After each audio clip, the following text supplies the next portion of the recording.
एक बड़ी खबर, यूएस के राष्ट्रपति जो बाइडेन इजरायल पहुंच चुके हैं। तेल अवीव पहुंचे हैं राष्ट्रपति जो बाइडेन समय से पहले, क्योंकि अनुमान था कि दोपहर बाद करीब शाम को पहुंचेंगे, लेकिन अभी ही जो बाइडेन तेल अवीव पहुंच चुके हैं। उनके साथ अमेरिका के विदेश मंत्री टोनी ब्लिंकन भी पीछे दिख रहे हैं, जो कुछ दिन पहले ही वहां पहुंचे थे।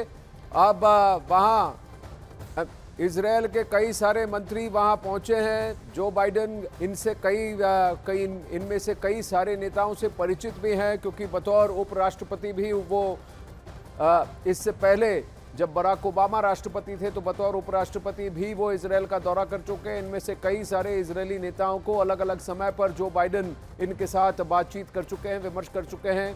तो काफ़ी कई सारे लोगों से एक परिचित होने का एक बॉडी लैंग्वेज से आप देख सकते हैं, आभास आपको लग रहा है। पीछे वहां टोनी ब्लिंकन भी कुछ इजरायल के नेताओं से, जो कि जो बाइडेन का स्वागत करने के लिए पहुंचे हैं, उनसे मिलते हुए।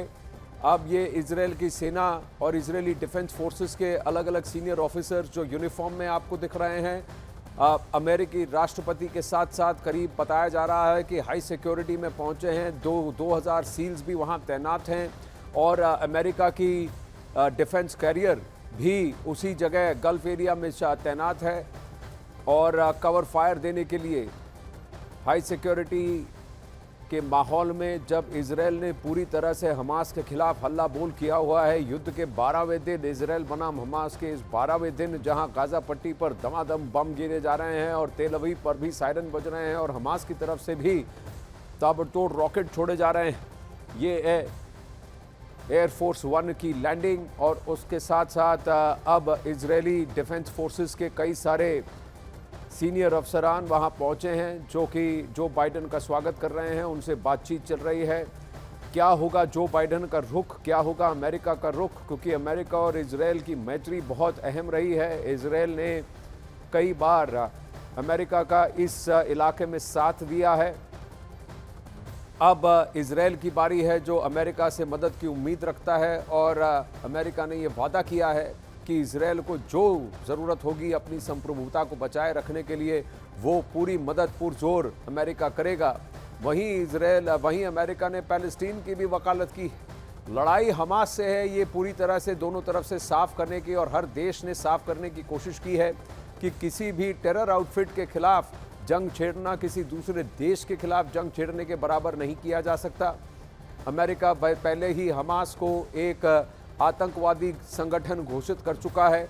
इजरायल ने सीधा कहा है कि हमारा युद्ध गाजा पट्टी में रहने वाले आम नागरिकों से नहीं है, फिलिस्तीन से हमारा कोई झगड़ा नहीं है। पहले फिलिस्तीनी राष्ट्रपति से भी इजरायल ने साफ कहा है कि उनका इशारा सिर्फ हमास को ख़त्म करना है। हमास को आइसिस के बराबर की संख्या और व्याख्या भी की है और हमास के आतंकवादियों ने जो बर्बरता दिखाई, इजरायल के किसान समुदाय जिन्हें कि किबुत्ज कहा जाता है, उनके साथ वहाँ जिस तरह से नरसंहार किया और वहाँ आइसिस के झंडे दिखे, तब से इजरायल ने बराबरी हमास की आइसिस के साथ की है।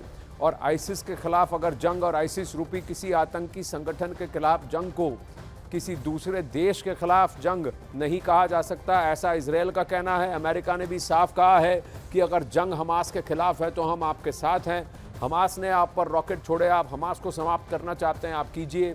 लेकिन धीरे धीरे ये एक ह्यूमैनिटेरियन क्राइसिस भी बनता जा रहा है, खासकर गाजा पट्टी में, जहां आम नागरिक जो गाजा छोड़कर नहीं गए, बार बार इजरायली डिफेंस फोर्सेस की वार्निंग्स के बावजूद, उनकी हिदायत के बावजूद कि आप ये जगह छोड़ दें, जहां हमास है वहां से छोड़ दें, वहां इजरायली फोर्सेस का आरोप है कि हमास ने आम नागरिकों को ढाल बनाया हुआ है।